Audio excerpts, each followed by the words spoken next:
자, 정권 말이라 그런지 요즘 뭐 여기저기서 또 비리 의혹 등등이 막 터져 나오고 있습니다. 뭐 박기태 국회의장 돈봉투 사건, 뭐 CNK 주가 조작 사건, 뭐 심지어는 뭐 론스타 뭐 이것도 또 하나의 부패골이다. 뭐 여러 문제 제기와 의혹들이 나오고 있어요. 예.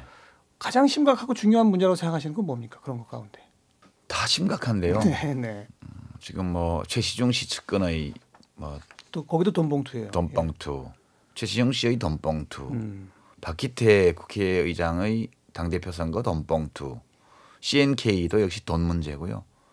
그러니까 이제 이명박 정부의 가장 큰 특성은 그 낙검수 표현에 따르면 국가의 수익 모델화 그렇게 표현되는데 예. 권력을 돈을 금전을 쌓는데 권력을 이용하는 문화 이게 어떤 형식으로든 돈을 가지고 권력을 창출하고 창출한 권력으로 돈을 만들고 예.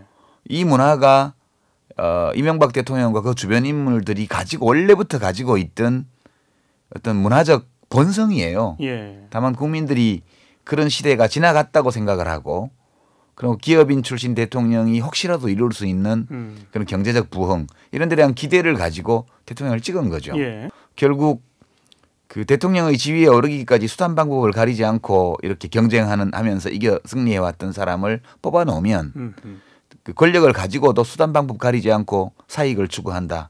이런 것들이 다 이제 표출되는 과정이 노출되는 과정이라고 예. 저는 판단합니다. 예. 그래서 말하자면 도덕적으로 깨끗하지만 무능한 세력, 이 도식이 잘못되었다는 거죠. 지난 대통령 선거 시기에 있었던 더럽지만 유능한 세력이 깨끗하지만 무능한 세력보다 낫다는 식의 이 조작된 왜곡된 도식 이것이 대통령 선거를 지배했는데 깨끗하지 않으면 유능할 수 없습니다.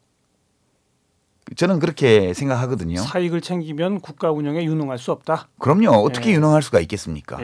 국가 권력이라는 것은 강제 권력인데요. 강제 권력을 쥐고 타인에게 위해를 가할 수 있는 사람들이 최소한의 도덕적인 기초가 없다. 그것은 이미 망하는 길로 가는 그런 첩경이 지름길이죠. 그래서 그 점이 한번 역사 속에서 다시 확인된 것이고 여러 번 확인된 것이지만 현 동시대에 살아가는 사람들의 직접 체험을 통해서 확인되는 과정이다. 이렇게 저는 봅니다. 네. 이런 게 뭐 터질 수밖에 없는 것이다라고 말씀하셨잖아요. 예. 이 시기에 터지면 터질수록 사실 선거에는 기존 여권의 엄청난 악재 아니겠습니까? 그럼요. 아직 멀었습니다. 총선 때까지 아직 석 달이 남았고 2달 반이 남았고 무엇이 더 터질지 모르고요. 총선에서 여소야대가 되는 순간 지금까지 터진 모든 것들을 능가하는 초대형의 현 정권의 비리와 거짓말, 부패 이런 사례들이 또 터질 겁니다.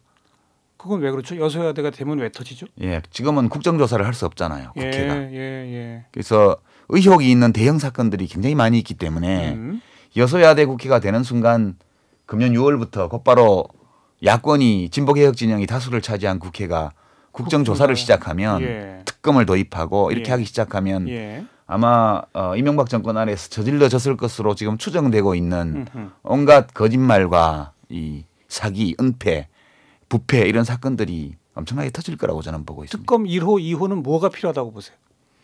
뭐 거기까지는 지금 아직 저희 야권이 그런 말을 자신 있게 할 만큼 승리할 수 있는 진영을 못 갖추고 있기 때문에 아직은 좀 말을 아껴야 되겠죠.